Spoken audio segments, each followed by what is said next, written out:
everybody, and welcome to Right Here, Right Now, live Buffalo football talk. I'm your host, Alex Brasky, alongside my co-host, Ajay Cybulski, here for the Batavia Daily News and Livingston County News. Each week, we'll discuss Buffalo's favorite football team, along with all of the comings and goings from Orchard Park. What's up, AJ? Tell the people what we have in store for them today. Yeah, excited.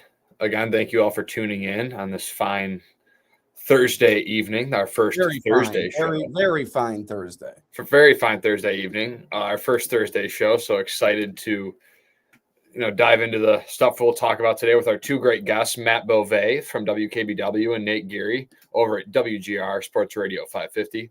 We'll discuss the 53-man roster a little bit, discuss maybe some guys that we think could potentially sneak in, maybe some surprise cut candidates as the season is now not in full swing, but we're getting to the point where there'll be a little dull period, and then training camp is, here at the end of July. So we'll start touching on that a little bit, and then we'll talk about some wings and golf with Nate Geary later, and then we will talk about rookie minicamp, which starts tomorrow. Which, Alex, I know you'll be there, so excited to discuss that as well. So there's a lot going on. Again, a little bit of downtime, but if you are listening, make sure to comment, like, share, review. As we continue to build this pod, the Right Here, Right Now, live Buffalo football talk with myself and Alex, excuse me. Yeah, spit it out, AJ, over there. Jeez. Before we get to our first guest, let's discuss the latest news out of One Bills Drive. You mentioned it already. Rookie minicamp coming up on Friday. Excited to get back to either the practice field or inside the field house there in Orchard Park. Rookie minicamp officially set for May 10th and 11th. Also, OTAs will resume May 20th through 21st and continue May 23rd, and then the 28th through 30th, June 3rd and 4th, and June 6th. Mandatory minicamp slated for June 11th through 13th.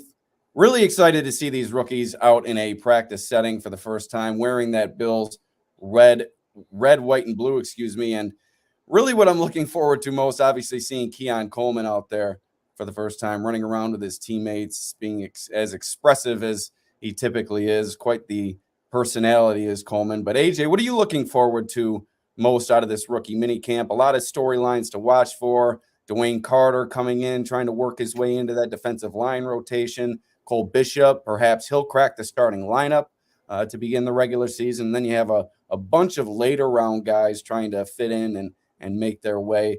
What's your top storyline? What are you looking forward to most with rookie minicamp coming up? Yeah, I think just the combination of guys coming to One Bills Drive, guys that Brandon Beane and the scouting department have obviously done their due diligence on since, October of last year. So they've done their due diligence on these guys. That Brandon Beane obviously trusts the scouts during college football season, and then Beane really dives into it after the Bills season ends. So he's obviously been doing that since the Senior Bowl. But yeah, I'm excited to see all these guys. Cole Bishop, a guy you mentioned, one of my favorite picks, how he's going to kind of develop into the type of player Bobby Babich and Sean McDermott want him to be. There's a lot of interesting rookies that can be discussed. I mean, we've talked about it extensively over the past couple of weeks here on Right Here, Right Now. So there is a lot of players to talk about, a lot of things to talk about, but again, it's kind of more of a walkthrough. I know it's not that intense. It's just kind of, I hope everything goes smoothly. The players that come to One Bills Drive have a nice, relaxed, couple days and really feel the culture that Sean McDermott and this staff have built over the years and just kind of dive right into it and become teammates. That's the goal here. It's more about right now getting to know each other and becoming teammates and men in a locker room than the X's and O's part of it. That'll come as time goes on. Yeah, you mentioned it before. The lack of drama surrounding this year's not only rookie minicamp, but the OTAs coming up, and no player potentially going to be absent from the proceedings. So that takes an element away and really puts the focus on the football and the proceedings on the field, which is kind of what every fan is hoping for. And really that distance from the drama is what I think Bills Mafia is hoping for this year. But when it comes to the Bills 53-man roster, we discussed a few rookies on our past show, the draft recap. Keon Coleman, the second-round pick. Cole Bishop, Dwayne Carter, Ray Davis, another player, the fourth-round pick, the running back, potentially coming in and complementing James Cook. But it could be a tough road for a few of these late-round picks to make the roster. Do you see any surprises there? Any of these rookies cracking the final 53-man roster out of training camp, or perhaps any veterans that they brought in from free agency coming through and cracking that final 53-man? I think KJ Hamler cracks the final 53-man roster. The speed that he has, you bring in a Deontay Hardy last season, doesn't work out, and now you have Hamler, maybe another player you can fit into that gadget role on the outside, and potentially fit him in as a punt returner too. Just incredible speed. What do you see happening when it comes to the 53-man roster? Something we'll discuss with both of our guests coming up. Yeah, I think something that we haven't really touched upon that I think will be interesting to see how it plays out is the linebacker corps behind Milano and Terrell Bernard, Nicholas Morrow, the veteran free agent signing, Deion Jones, and another veteran free agent signing. So, and then you have Shio from Washington, the rookie 5th-round pick. So there's 3 guys right there that it's going to be interesting to see how that plays out. I think, and Joe Marino obviously made the original point, but it's very true, and I'm going to reiterate it again. They had to rely on Ajay Klein and Dorian Williams last year. Ajay Klein was on vacation with his family before being called by Sean McDermott to return to the team, was obviously playing very valuable snaps. Yeah, on the couch, as they say. Yes, on the couch. And then Dorian Williams obviously had some issues in terms of understanding the playbook, where to be, and reading the NFL defense and knowing where to be. So Dorian Williams, I'm assuming, takes that jump, I think, in year 2, like you saw from Terrell Bernard, where he's going to be more called upon, more relied upon when asked as depth, immediate depth. But the linebacker battle is going to be interesting. And then, of course, like you said, the wide receiver battle with KJ Hamler, Quintez Cephas, Andy Isabella, Terrell Shavers, Justin Shorter, Chase Claypool. Those are all names that you're going to have to really see battle it out. And Quintez Cephas is a guy that's had experience at the Lions. I know he's coming off that 1-year gambling suspension, but he's played in the NFL and has produced. KJ Hamler's been a little quiet in recent years, but again, like Nate Geary said later in a pre-recorded conversation, he brings kind of a difference to the wide receiver room and can be lined up anywhere on the field. And then you have a Matt Collins who, again, has that special teams leadership experience, good run blocker. And then the uncertainty with Justin Shorter. Andy Isabella, I would say, is kind of another one that's I'm unsure of just because he hasn't really produced at the NFL level in such a long time. And then Terrell Shavers. I think a lot of people have forgotten about Isabella with all this wide receiver talk in this offseason. He was really the hot name last year, but he's really gone by the wayside, and maybe he makes his way back. Yeah, because again, Alex, like you said, and Nate says again later in the pre-recorded interview that the kickoff rule obviously changes things, and Andy Isabella was asked to do some kick return duties at training camp at some point, sometimes in the regular season when he was called upon. But I think that's another avenue where Isabella can make the roster. And then, like I said, Shavers, a guy that Brandon Beane's obviously liked. They bring him back. They keep bringing him back. I think he really has an opportunity here. If he has a good camp and a good preseason, to crack the roster and be that 7th guy. And it'll be interesting, Alex. That's another conversation is how many receivers do they keep? Do they go with the 6, which they've been doing the last couple of years, or do they go with 7? And they've only done that 1 year under Beane. So as the obviously offseason progresses, we will discuss that, I'm sure, more in depth. Yeah, I like where your head's at with the linebacking crew. Edifon Ulofoshio. I think that might be the position where they look for some special teams help. And like Nate says later in this show, I think that's where it's going to come down to some surprises when it comes to the 53-man roster. It's going to come down to special teams, as it typically does with the Bills, who can contribute in multiple phases, and we'll see down the stretch. But before we get to our guest, Matt Bove, who we'll discuss the upcoming schedule reveal with, do you like primetime games, AJ, as a fan who goes to games? You went to a few last year, I think, in the playoffs as well. Do you like them in prime time, or do you prefer the 1 o'clock, or you like me? Do you prefer the 4 o'clock? That's really in my wheelhouse. Yeah, so I really don't have a preference, I would say. Like, I'm pretty, whatever the schedule is, that's kind of what I accept. I don't really have a preference. I would say I think the excitement around a night game, in the back half of last season, I did a lot of stuff with Syracuse.com of just writing like the game details as the game went on, play-by-play. So it kind of gave me a different feel of watching a game, especially at night. You're not in that element you usually are. You kind of relax. So I do like the night games a lot. But again, that might change throughout time. But as of now, I'm really open to, anything. 1 p.m. games are always fun. I love the 425 slot. Like you said, I think that's a pretty cool spot because then you could turn on Red Zone at 1 o'clock and watch all those games. So there's a benefit to the 4:25 and 8 o'clock and primetime games just because I love watching football so much that I don't really care. Obviously, I like watching the Bills, but red zone at 1 o'clock is just one of the best days for me. I just love doing that. And when the Bills play at 1, obviously that does not happen. So that's kind of where the debate happens. I love the 1 o'clock slot, but I also love the red zone time because there's usually 7-8 games in that window. And you got Scott Hansen using the Octo box and all that stuff. So I do like the aspect of the 4:25 and night games just for that red zone time. Yeah, as someone who's been in the building for primetime games and had to work after the game, it's not a lot of fun getting out of there after 2 a.m. Something that I would imagine our guest, Matt Bove, would agree with me with. Oh, excuse me. I'll get the right layout here. But Matt, how are you this evening? Thank you for joining us. We certainly appreciate your time. You're a father now and big-time power washer. We saw this weekend. A lot of success with that. What do you have planned this weekend? Ooh, no chores this weekend. You know what? I'm going to have to cut the lawn, but I get a satisfaction out of cutting the lawn. So I've just leaned into the dad thing now that all of the chores around the house are almost enjoyable. Big time red flag. You enjoy mowing the lawn. I'm not sure I vibe with that, but like I said, thank you for joining us. The sports director of WKBW at Channel 7, co-host of It's Always Game Day in Buffalo with our guy Sal Capaccio. And Matt, we were just discussing the schedule. What's your preference as someone who's in the building for every game during the season? Do you prefer the 1 o'clock, 4 o'clock, or primetime games?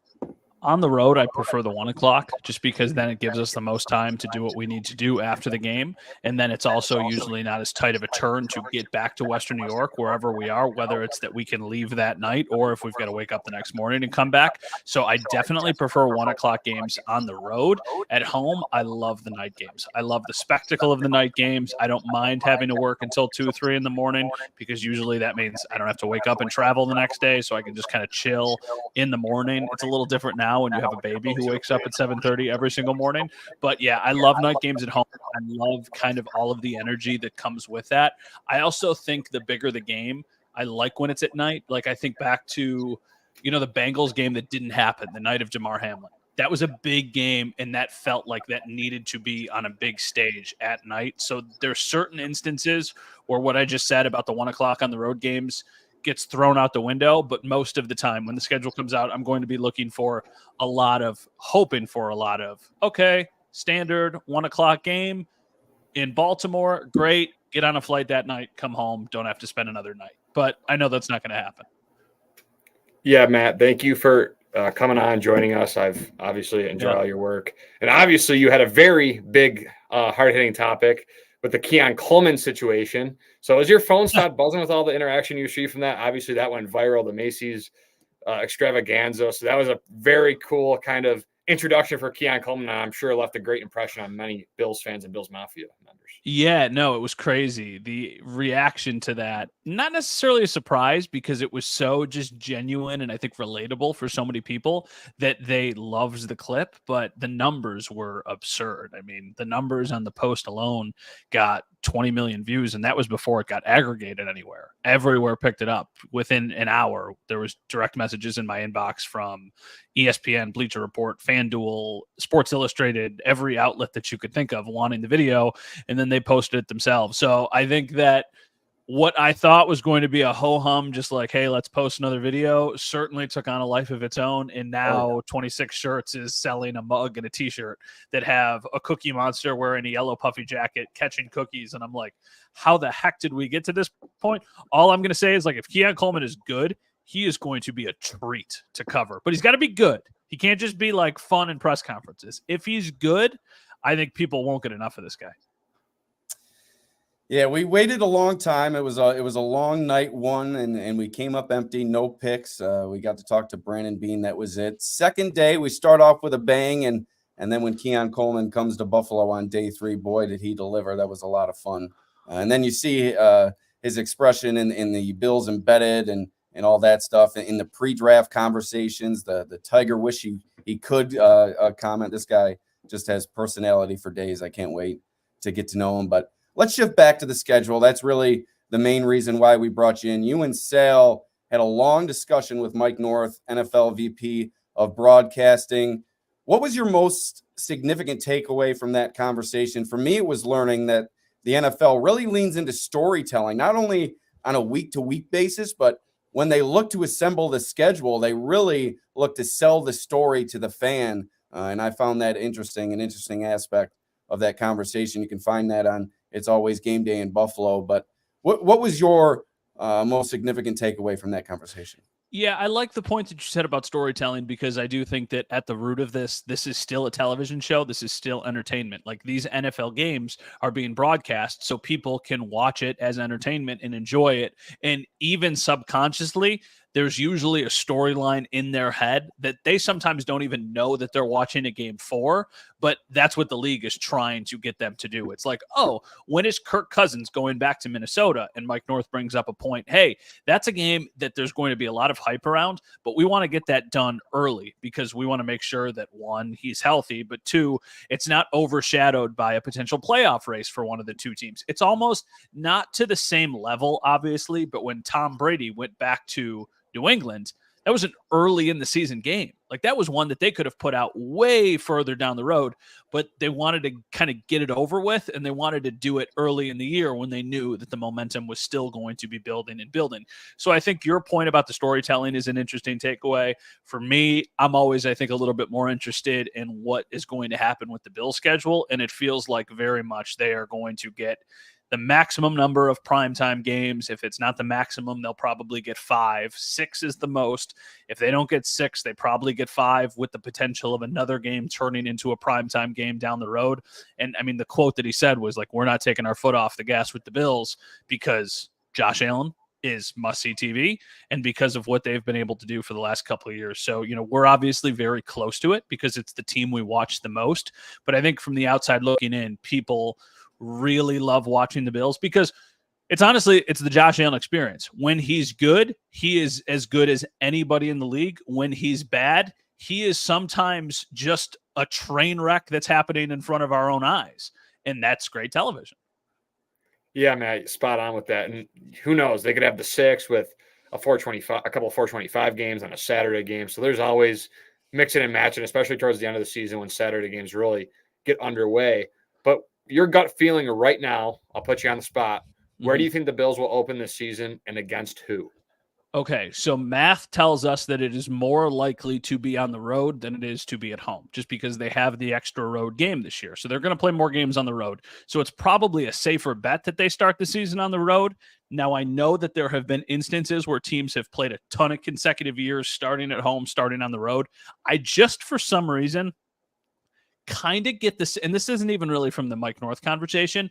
It feels like the Bills are due a little bit for a letdown of a season opener, and I am totally okay with that. Like, I would be totally fine if it was the New England Patriots coming to Orchard Park for a 1:00 Sunday game, or the Tennessee Titans coming to Orchard Park for a 1:00 Sunday game.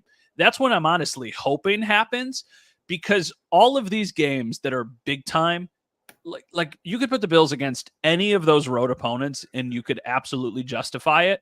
But at the same time, those are going to be big storylines for the entire season that they don't need to waste week 1. Like, everybody is like, well, what if they start against Houston because of Stephon Diggs?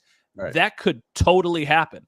But you could also just do that game in week 6, and it's going to – people are watching football no matter what you put in front of them in the first week of the season. They are so and that's the same reason why every year they don't always start with what looks like the absolute sexiest matchup. It's why every year it's not Bills Chiefs right off the bat.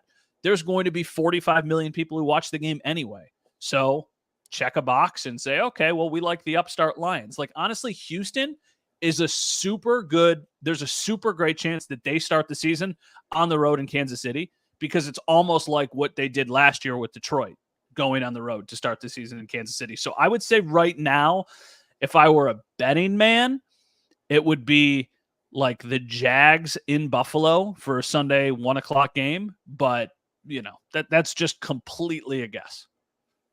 Right. Yeah. I see what you mean with Houston, kind of similarly to what they did with Detroit last year, kind of anointing a team on the rise and a team that made plenty of moves this offseason and seems like they're ready to take another step in the AFC. But what's the most intriguing matchup for the Bills in your eyes? Or in other words, the game you're looking forward to most? I think for me, it is that Houston game on the road, Stephon Diggs, and just seeing how the Bills match up with, like I said, an up-and-coming team in their conference, one with a young quarterback who really set the league on fire last year, that could be coming for that crown that the Kansas City Chiefs currently hold, but also the Bills are fighting for. So I think it's that Texans game. Is it a different game you have an eye on? I'm sure a Miami LA game in early December would suit your fancy pretty well, going on the road for one of those games. Yeah, for sure. That's one of the other things that I immediately look at. Like when the schedule comes out, I'm really hoping that Seattle or LA is before a bye week so then I could try and enjoy a little bit of time out there before I have to come back.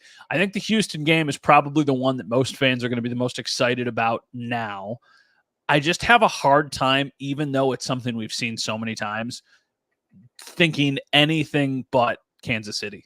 These Kansas City games are almost always exceptional, win or lose for the Bills. I mean, the game that they played in the playoffs last year, I think gets overshadowed because of the way it ended and because it was once again the way the Bills, just like kind of crumbled at the end.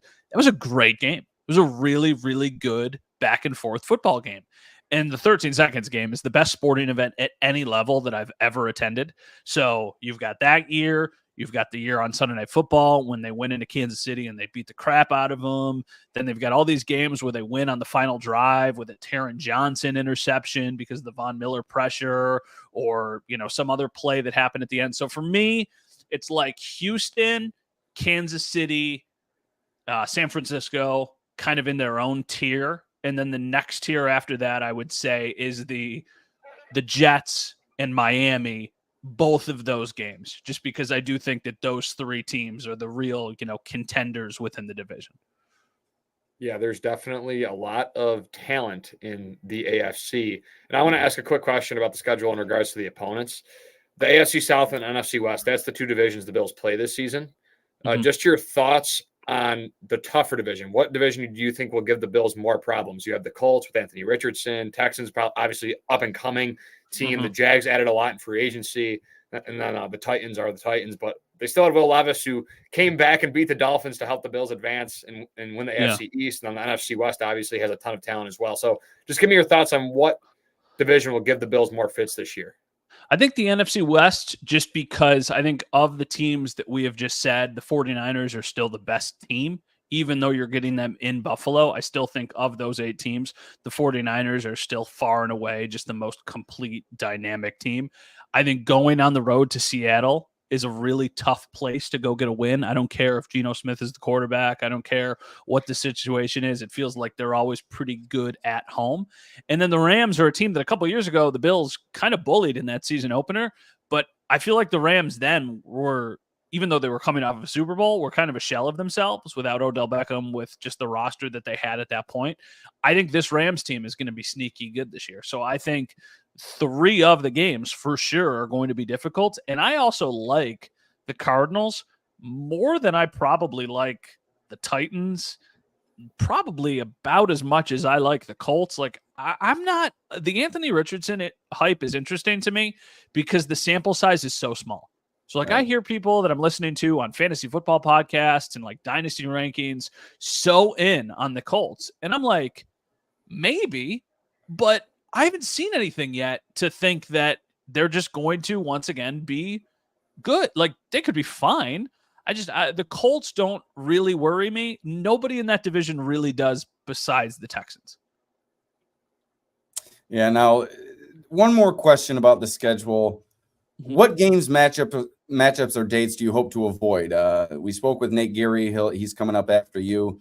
He says he tries to avoid, I think it was Thanksgiving. Is that something you try to avoid? Obviously, with the newborn, I'm sure the holidays are going to be tough for you. Are those the days you look to avoid, or any specific time slot as we referenced earlier?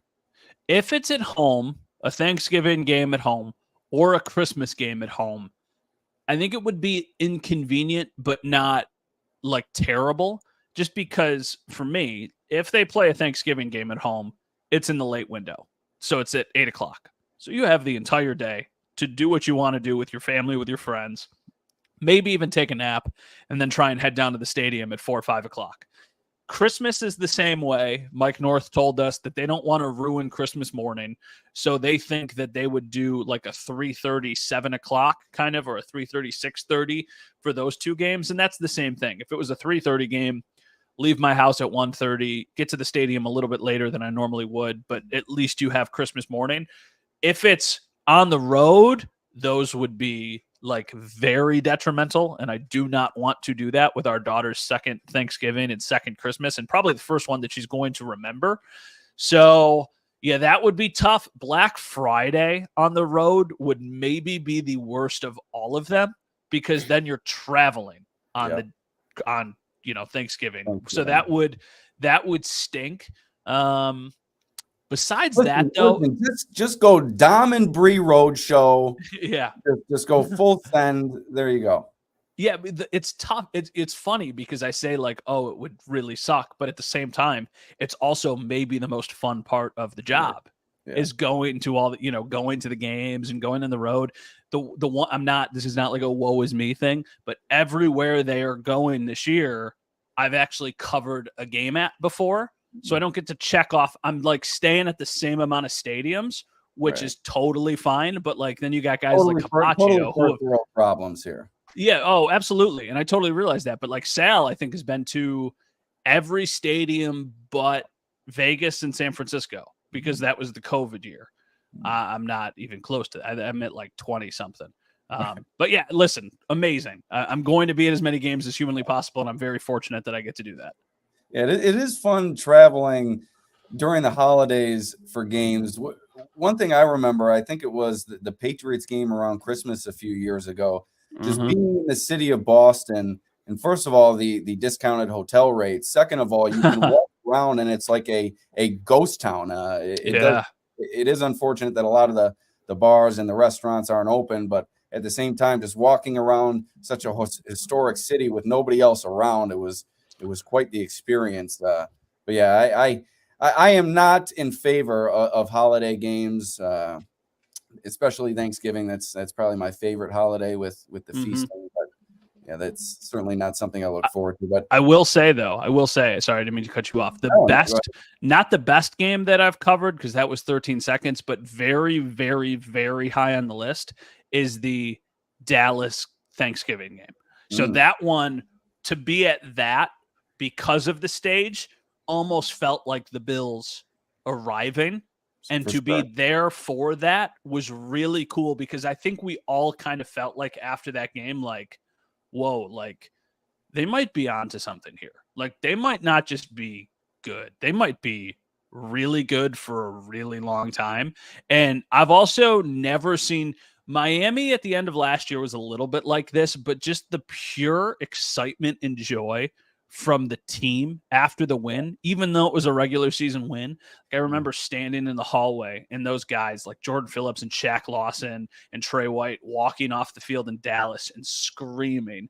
And they were like, nobody believed it. Like, we're like, well, most of us like thought you were going to win. And they're like, not you, like F these guys and and I was like, whoa, like this is, and then going into the locker room, like it was like Cole Beasley was their hero and they're like throwing them in the air and they were like, screw them for letting you go. They were just such a fun team to cover because they were still so under the radar and they were at the same time like not superstars yet. Like covering Josh Allen in 2019 and 2018 was so much different than covering Josh Allen now. Josh Allen's a superstar now and he's like got requests to be on every interview ever. And then it was like, well, people don't really think he's that good. So he's just like a regular dude. You can go talk to him about whatever. So that was like the most fun game ever.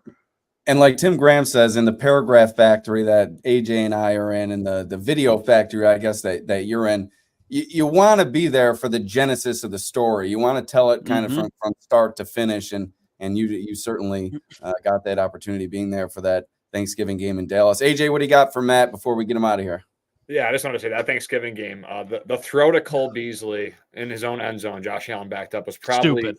Yeah, stupid. That was the moment, Matt, where I was just like, wow, this kid Stupid. is he's going to be something. So that was definitely something I really remember from that game, and obviously the feast after on the field with the interviews is cool too. But switching topics real quick before you have to go. The 53-man roster. Any surprises coming in your eyes? Alex thinks that KJ Hamler has a sneaky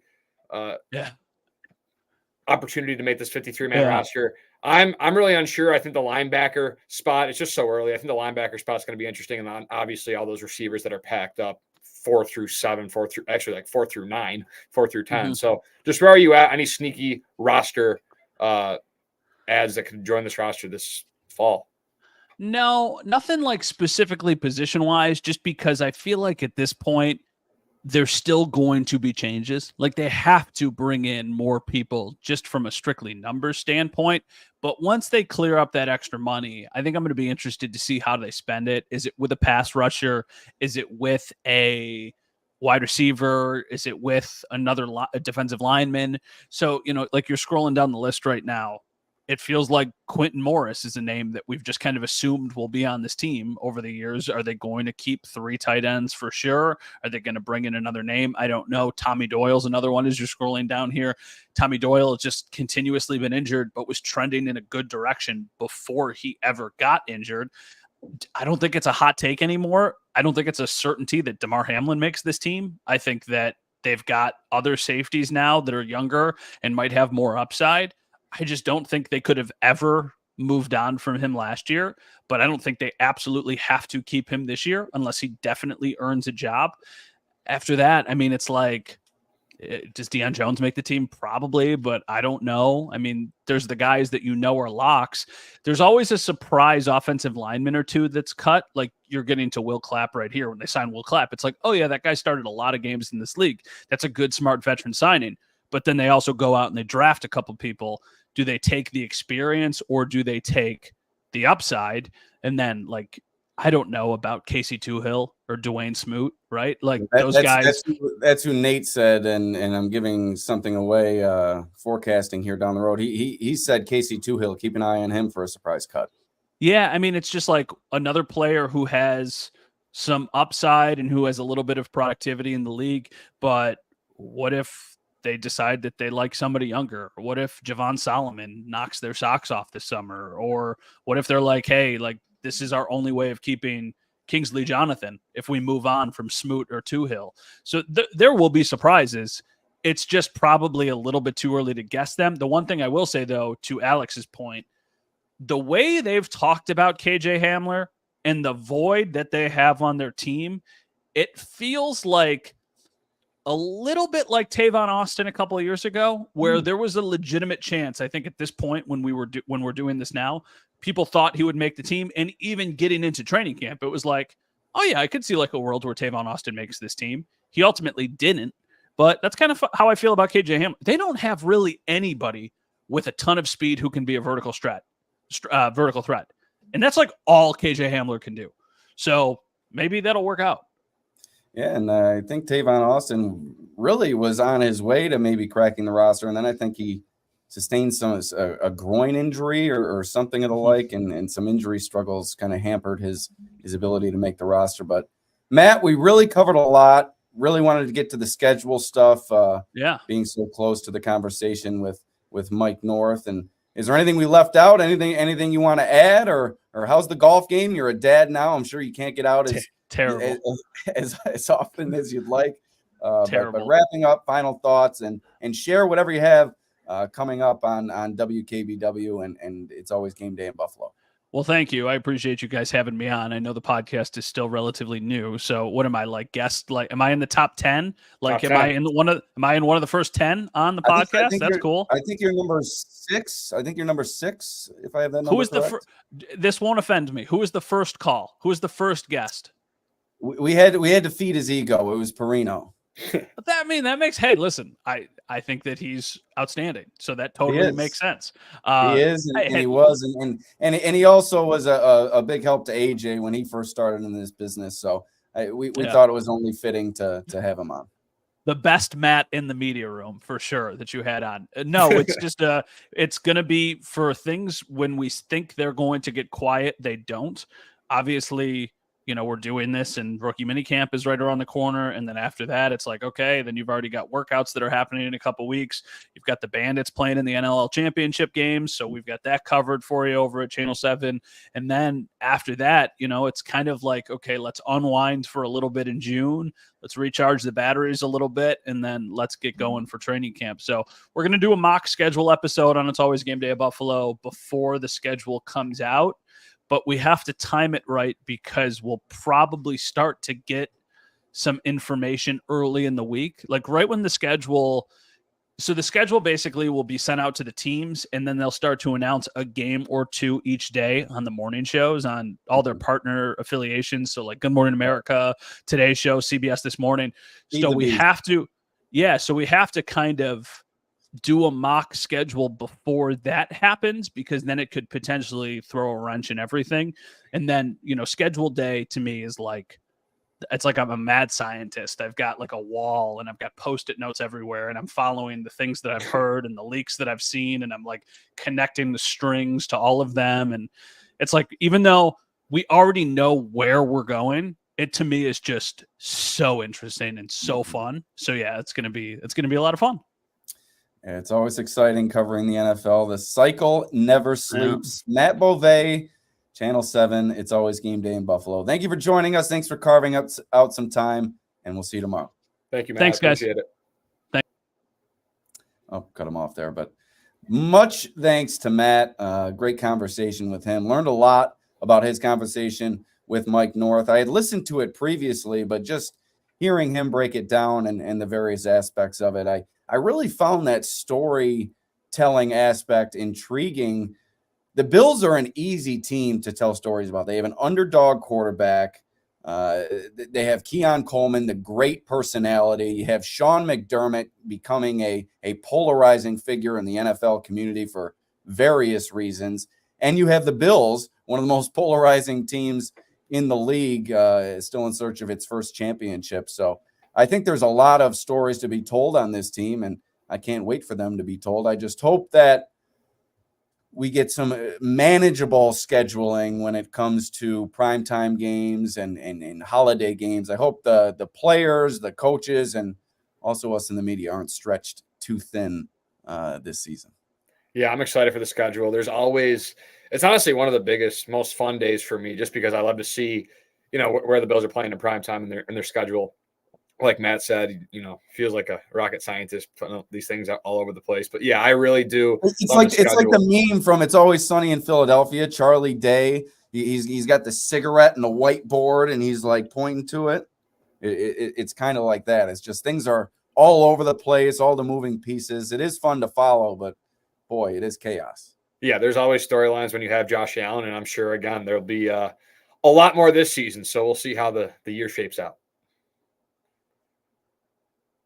Yeah, so we'll get to our next guest here, bringing in Nate Geary of WGR 550, a pre-recorded conversation with him this afternoon. Got into his golf game, got into the Bills and roster, some rookie discussion, even touched on the schedule as well with Nate. So we hope you enjoy our discussion with Nate Geary.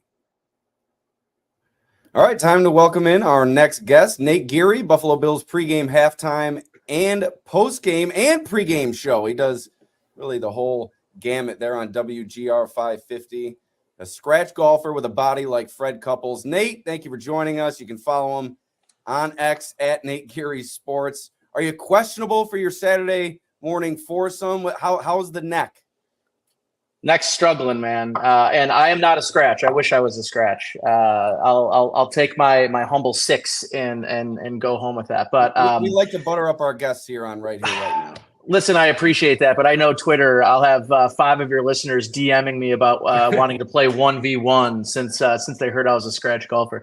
But yeah, no, been fighting through some neck issues here early in the season, but hopefully it'll be smooth sailing here in a couple of weeks. Start really taking advantage of the nice weather we're getting here in Western New York. This is the early to mid-May is like some of my favorite time for Western New York golf. It's when you get some of the greenest grasses and some of the best conditions you'll have all year is right now. So couldn't be a better time to get out on the golf course in Western New York. That's for sure. Nate, thank you for joining us. You've obviously played a number of famous courses throughout your life. What has been your favorite course that you've played at? Ooh, gosh, that's a loaded question. That's what we do here. I would say it's probably somewhere. I would say it's probably a tie. 2 U.S. Open courses. The Bethpage Black course I played 3 years ago now, and then 2 years ago I played Brookline Country Club where they had the 2022 U.S. Open. I'd say it's a pretty firm tie between both of those courses. Different in many ways, but the similarity is that they humble even the best of golfers. But I love any course where you feel like you are, kind of like sitting amongst history, like coming up on 18 at Brookline. 6 months later is when Matt Fitzpatrick hits that shot of the same bunker that I hit out of. I did not put it as close as Matt Fitzpatrick did. But, walking up there to 18, finishing, shaking hands, and then looking up where, I think it was the 99 Ryder Cup team, Phil Mickelson was, and all of them were up on the rooftop patio celebrating their Ryder Cup championship. And then obviously next year, the Ryder Cup will be at Bethpage Black too. So a lot of, I would say those are probably my top 2 for sure. So U.S. Open courses, you're not putting Grover Cleveland up there, another former U.S. The 1912 U.S. Open. Yeah, that's right. Just a couple of years ago. Right. I don't think any of us were around for that one. But all right, enough golf talk. We do have to get you out to Batavia Country Club, Terry Hills. Absolutely. AJ the other day shot a 39 at BCC, so the guy can really stroke it. We'll have to put you guys up against each other. But I'll take Nate. Give me like 40 strokes, and I'll see what happens. Let's dive into the Bills roster. That's why we brought you on.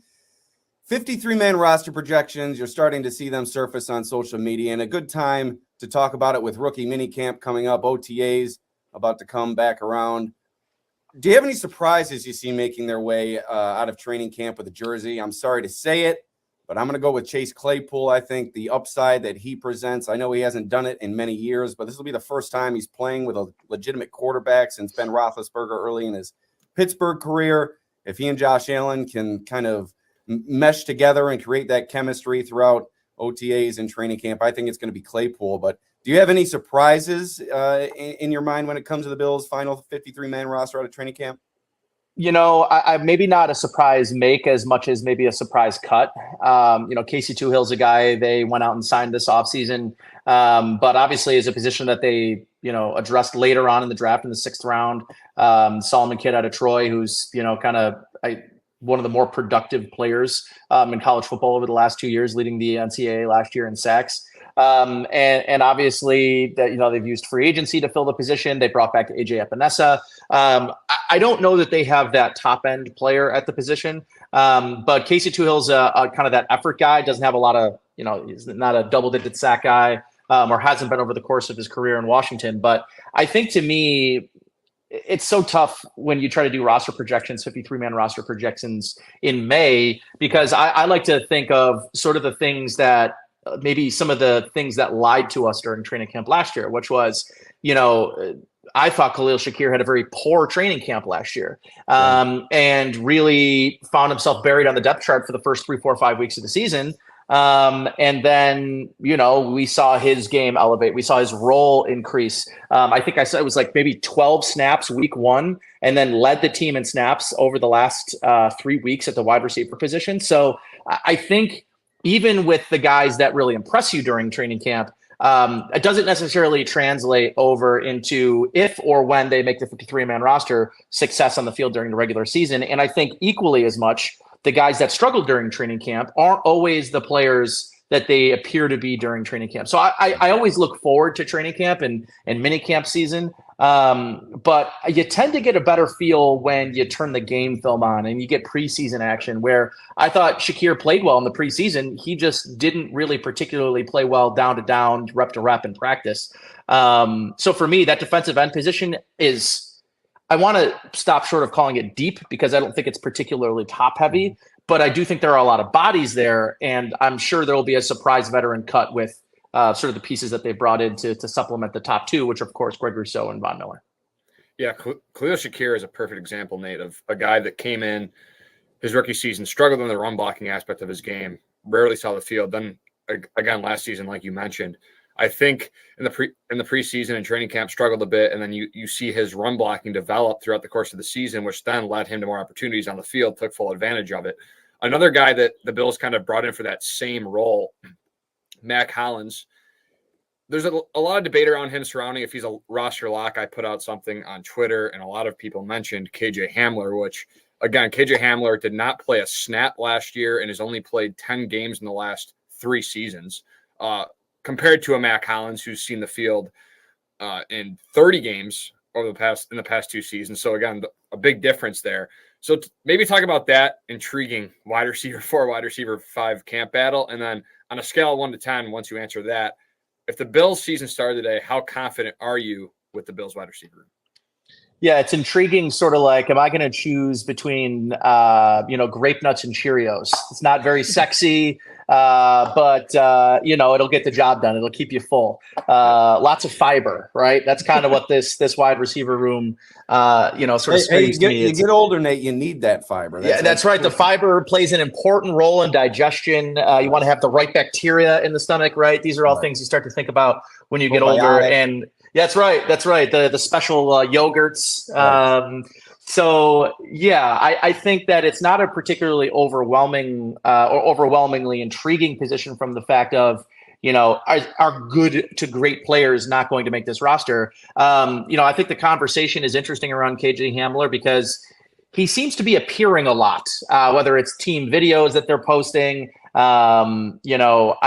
He is a really intriguing name. Obviously, it was kind of a flyer once he was like one of those first priority free agent signings when the regular season ended. And I'm sort of wondering what his role could be. And I think because his diverse skill set, I think you have a lot of redundancy right now on the roster. Matt Collins, Chase Claypool, Keon Coleman, these larger bodied receivers that are boundary receivers. There's not a ton of depth any longer in the slot. So I think a guy like KJ Hamler, who I think can also play special teams, that's really where I think his value elevated during the draft process when he was at Penn State was, well, this is a guy that can also return kicks and is an electrifying kick returner. This is a team right now that doesn't have, to me, a clear-cut guy other than maybe Ty Johnson as your team's kick returner, as the rules in the NFL are set to dramatically shift and lean more towards into returning and getting returns in the kick game. So with that, I don't think there, to me, is room for Matt Collins, Keon Coleman, and Chase Claypool. To me, it's a firm battle between Claypool and Matt Collins. And I'm going to lean towards the special teams credibility and experience of a Matt Collins, who can, by the way, they're losing a gunner in Saran Neal.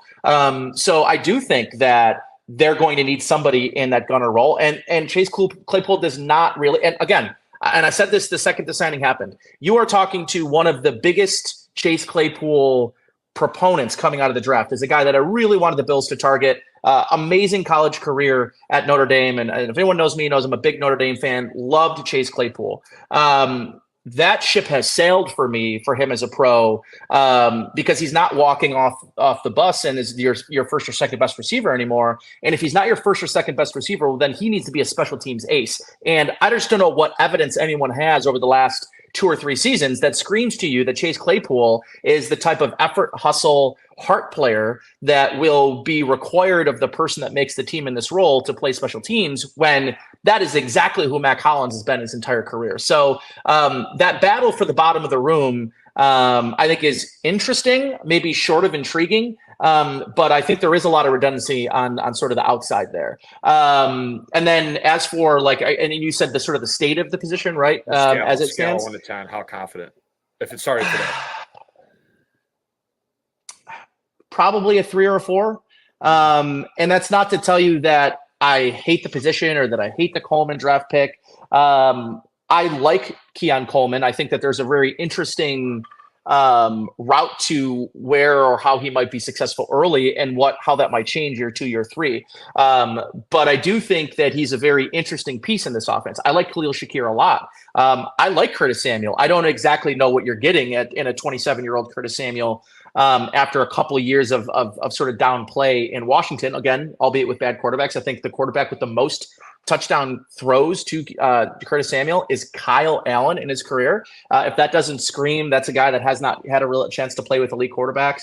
I think that's, part of the conversation there. But I think if you ask me as a whole how I feel about the pass catchers, now I think that changes a little bit. I would maybe move that closer to a 5 or 6 when you're adding in Dawson Knox and obviously Dalton Kincaid, because I do think they've got a really good tight end room. But can Joe Brady get more in the passing game out of the tight end room, other than to say we want to run more 12 personnel and have a full-time blocker in there? So I think as a pass catching group, I feel a little bit more optimistic than I do specifically about the wide receiver room, which I think lacks that veteran that's done it. I was hoping it was going to be Odell Beckham Jr. Obviously, he gets signed in Miami. I'm going to not hold my breath on a Michael Thomas. That's not a player that I'm particularly interested in, again, for the same reasons we talked about with Chase Claypool, not a guy that's going to come out here and help you on special teams.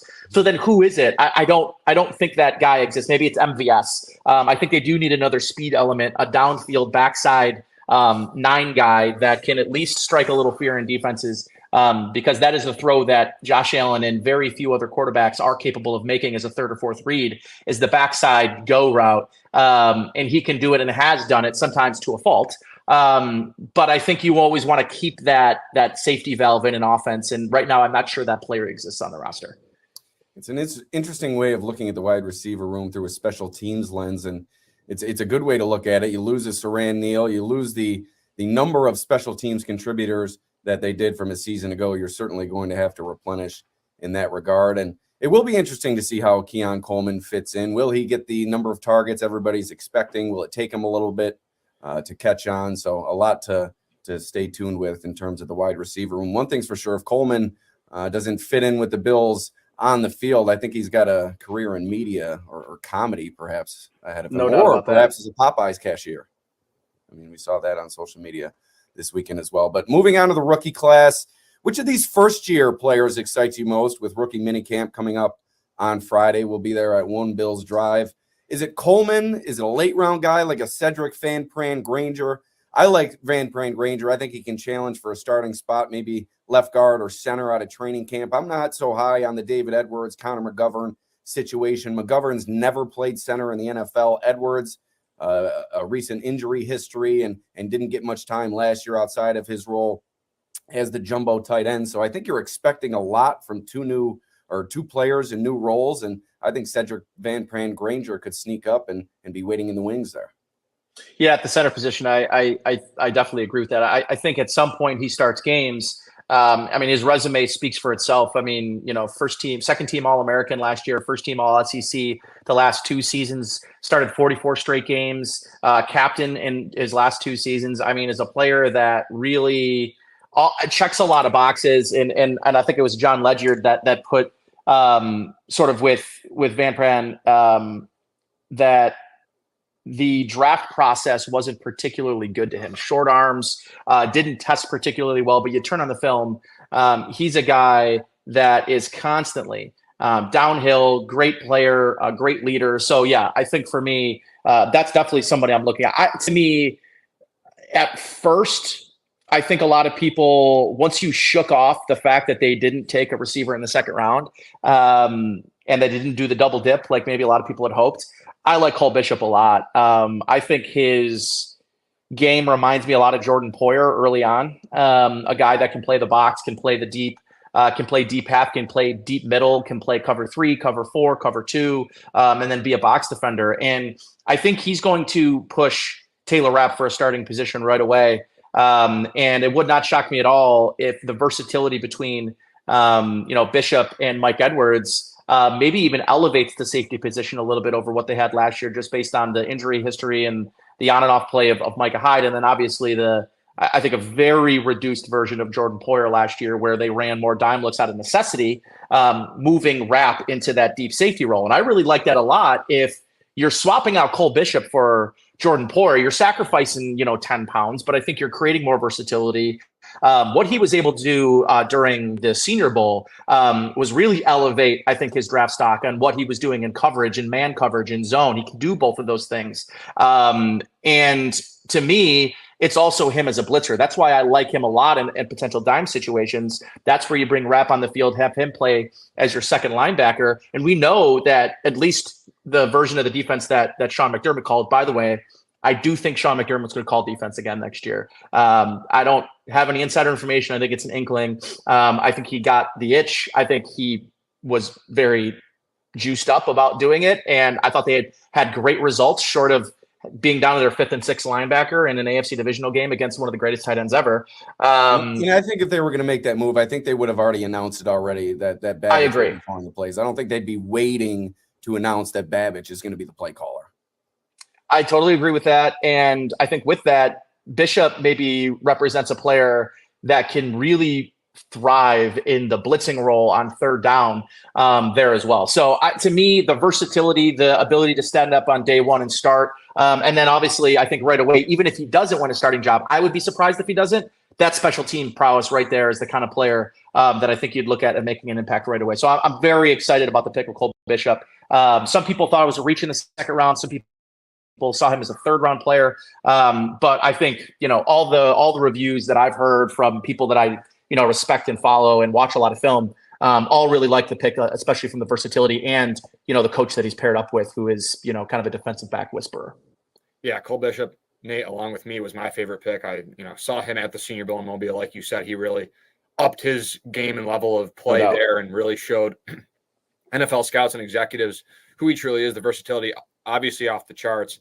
And I think the McDermott thing real quick, excuse me, talking with like the McDermott part of this defense, I think Babbage, that can also help him develop these younger players on the defensive side of the ball. So he can focus still more on, he'll have the title of defensive coordinator, but he can develop these younger players that are now on this defense that, the new wave.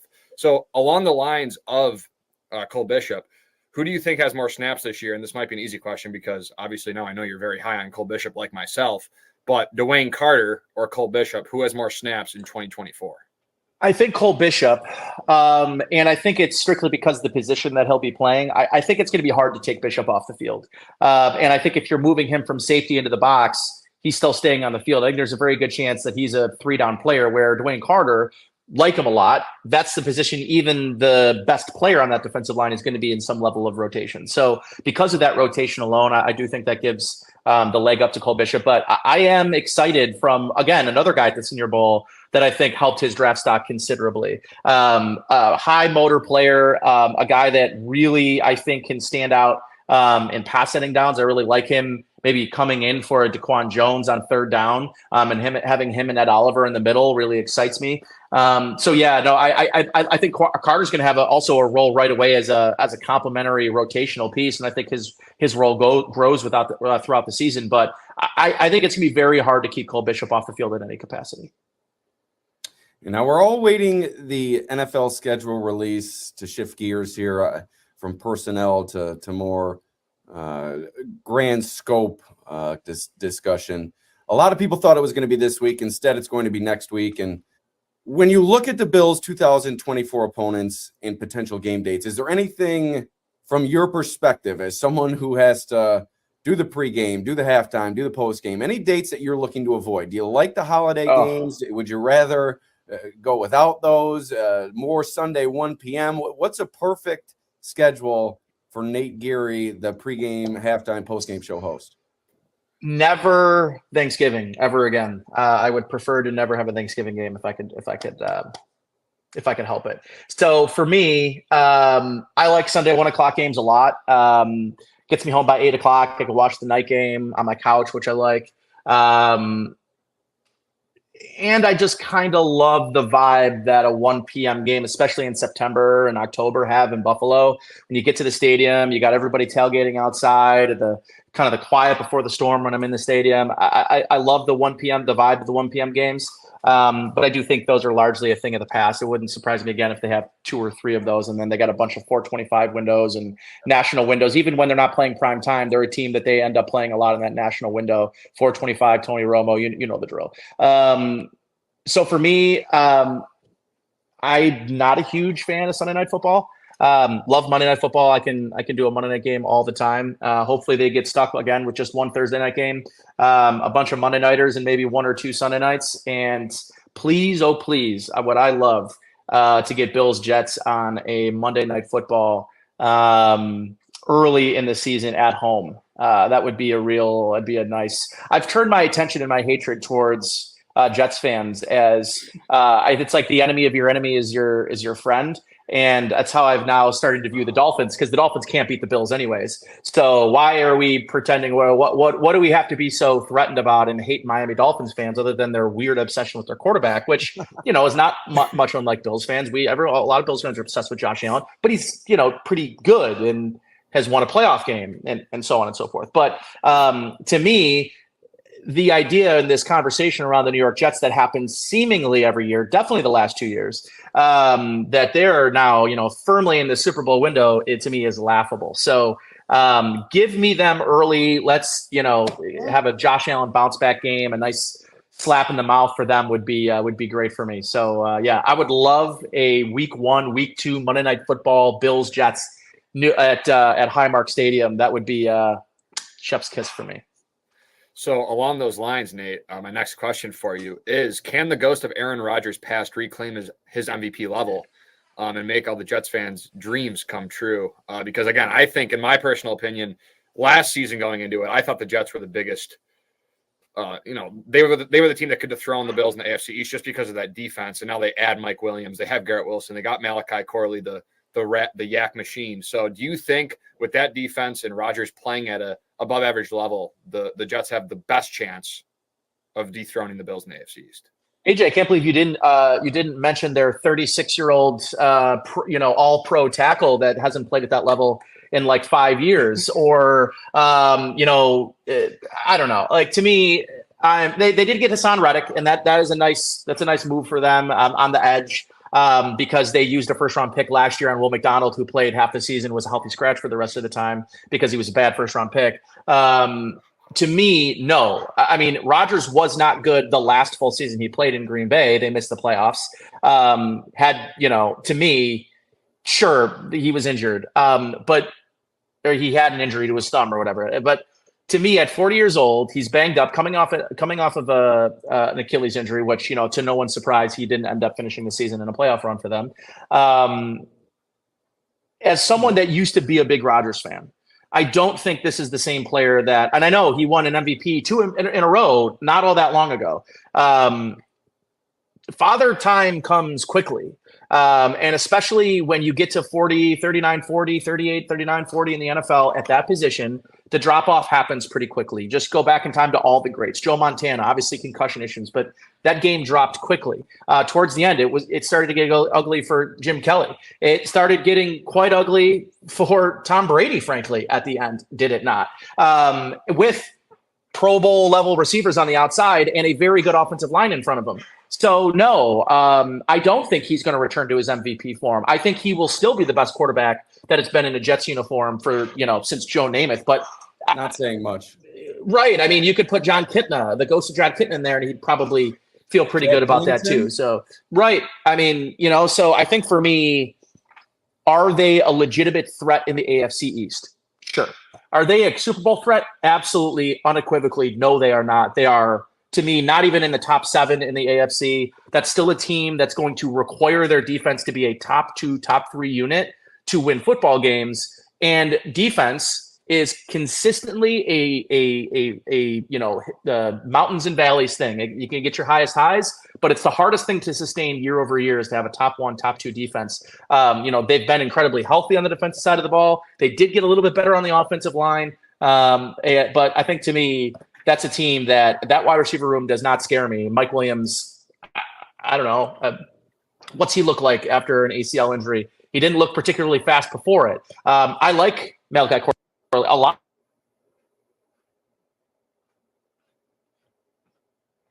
We lost him, Alex. We did. You got me now? He's back. Sorry, I had a call pop in. But I do like some of the pieces that they got and what they got at the wide receiver position.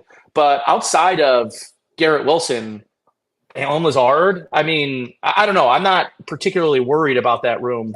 And Breece Hall was talked about his coach was publicly shaming him at the podium for not hitting the hole the right way. So yeah, I don't know. This is not a team that screams Super Bowl contender. Could they contend for the division? Sure. I think it's very likely they'll be more in the wild card conversation than they will the division lead. So that's my take on the Jets. All right, we got you going on Jets and Rodgers. We wanted to get you going on Tua and the Dolphins, but we're running out of time here, so we'll save that for next time. I know you could probably go on and on, but we missed your podcast, Food for Thought with Bruce exclusive. We couldn't let you go without asking you the hot topic that's been going around social media just the last few days. I mean, it's honestly always a hot topic, but it's been spurred on the last few days. The wing conversation. Does Barbell get too much credit as the best wing in Buffalo? It's kind of been anointed as the king of wings. From my perspective, I'm a 9/11 guy. Love the crisp. I love the simplicity of the hot, medium, mild. If you want a good sauce, Barbell is probably your choice. But what's your take on the entire thing? Is Barbell given too lofty praise in the wing discussion? I think so. Again, this is not to say I don't like a barbell wing, but for me, delicious. For me, it's 9/11. I think they've got pound for pound the best wing I've ever had. I think Adolph's First Ward is right up there too, which is conveniently 2 blocks from my apartment, which is both a convenient thing and a disaster. I also think Beltline, which is across the street from my apartment, are also right up there as some of the best wings in Buffalo. Again, the bigger, crispier wing and the simplicity of the 9/11 sauces too, and their fries are terrific. I obviously took a couple years ago. I took Alton Brown on a wing tour with Andrew Galerno from the Buffalo News, or formerly the Buffalo News, I should say, and went to Barbell first, and liked it, but it was not on the top of his list as like checking all the boxes. But I do agree on the sauce. The honey butter barbecue is fantastic and delicious. But yeah, if I'm last day on earth and I got one more meal to have, it's going to be triple order 30 wings of 9/11 hots, and I'm going to down every single one of them. Also, I don't want people to sleep on wing nuts. It's a different wing. It's a different experience, correct? Different experience, but I do really like their wings as well. AJ, your opinion? I think you've told me before. I think Sunny Reds, maybe? No, Barbell is my favorite one, the Cajun honey butter barbecue with the homemade blue cheese. I just think it's like, how like with Duff's a couple years back, people started like, is Duff's really that good? Like, I think Barbell has such notoriety, and obviously Eric Wood, his great podcast centered on Buffalo, he's having all these Bills coaches, players come on and say that Barbell's their favorite wing, or the majority of them. So I think it's like a human condition where people just kind of like, okay, we're sick of hearing about Barbell being the best wing. Let's talk about something new. But I think Sunny Reds has a great wing, and Wing Nuts is, again, a very unique wing. The medium are super hot, so I always go the Wing Nuts mild. That's what Perino I think that's my favorite sauce. Yes. The Wing Nuts mild, and then the honey garlic is my other. Those are like the two that I get. And I like hot. I like the Wing Nuts mild simply because of the taste. It's not even a hot or mild thing to me. Yeah, so I'm right there with you on that as well. So yeah, there's a lot of great places, but yeah, Barbell's definitely hyped up, and people are definitely getting a little tired of it because there's a lot of great places in Buffalo. Yeah, the mob mentality, I think, is taken over with the whole Barbell situation, but that's certainly not to discount the quality of their product. But Nate, we kept you a little longer than we imagined, but great stuff as always. Thank you for joining us. What do you got coming up, golf course or otherwise? Yeah, I got actually a big golf trip coming up next month. I'll be going to Tobacco Road for the second time, which I'm super excited about. And then Myrtle Beach. So playing a couple of Legends courses down there. Super excited about that. Got 100 holes coming up next month that I'm hopefully going to get my body prepared for, where I'm doing for charity, walking 100 holes from dusk to dawn, or dawn to dusk, whichever one comes first. So yeah, a lot of golf coming up here in the next couple of weeks, that's for sure. Nate Geary, the life of Riley. Thank you for joining us, my friend. Thanks, guys. Thanks, Nate. All right, a great conversation with Nate Geary. We'd like to thank him for joining us. Also, Matt Bove for joining us as well. We've had some great guests to start the podcast right here, right now, live Buffalo football talk, and very grateful for all of them spending a few minutes with us and dissecting what we've seen from the Bills this offseason. It's sure to be an exciting season, AJ. This is a team in transition. Brandon Beane admitted that in his post-draft comments. So I think there's a lot of discussion to be had over the next several weeks and months. Last season, there were a few positional battles. You think about Terrell Bernard fighting it out with Tyrell Dodson among them. But I think this year there's going to be so much to watch during minicamp, OTAs, and training camp. You're going to have to come back and watch RHRN each week. Yeah, there's going to definitely be growing pains with this team. There's going to be growing pains with right here, right now, as we continue. Oh, that's what I thought you were going to say. Growing pains with us? Come on. Give us some credit here. Yeah, there's going to be, it's going to be, we're all going to learn. I'll have the AirPods in next time. I finally figured that out after years and years of not having to figure it out. So I figured that out quick. I think I piped in our video halfway through Geary's first little spiel there. I kind of took us by surprise in the corner. So yeah, certainly growing pains to be had on our end as well. Yeah, so we'll figure those out. But yeah, we're getting our reps in. The Bills obviously need to get their reps in a big season. Again, I think there's a lot of uncertainty with this team. Brandon Beane said it himself multiple times. There's going to be growing pains. And a great question. I was just going to get to that. Growing pains, worse than midseason last year. Doubt it. That's the craziest thing about last season was Brandon Beane said at the podium, I want to say near the trade deadline, Alex. I don't know if you remember this exact press conference, but he was discussing that this team is still trying to find its identity. And a lot of people took that as, how can this team still trying to find its identity 12 weeks into the year when they've all played together for so long and this culture has been established? So it was an interesting comment, but yeah, I think there's going to be growing pains. I think with a new up-and-coming young team with a lot of people you're trusting to be leaders that maybe haven't been in that position before, along with all the rookies that are going to have key snaps where in the past few years with Sean McDermott, he's gotten away with using veterans in most spots. He hasn't had to really count on the rookies. If Dorian Williams wasn't playing well, let's throw AJ Klein out there. Let's put Terrell Dodson in. So there's going to be, I think, more of a trust in the rookie class, the younger guys, and it's going to be a fun year again with growing pains. Yeah, and a lot of good wing talk on today's episode. You and I indulged in 9/11 not long ago, and that was certainly delicious. It was my first time there. I think your AirPods are wreaking havoc on the end of our broadcast now. And now I can't hear you. So AJ has disappeared. I think that's our sign to wrap it up. So we'll see you next time on Right Here, Right Now. It's been a joy. Thank you, Nate Geary and Matt Bove, for joining us. For my cohort, AJ. Can we hear you now, AJ? Yes, I'm back. I don't know what happened. I jinxed myself with the AirPods. A little AirPod snafu. Yeah. Those are the growing pains we were talking about. But thank you for joining us, and we'll see you next time. Peace out.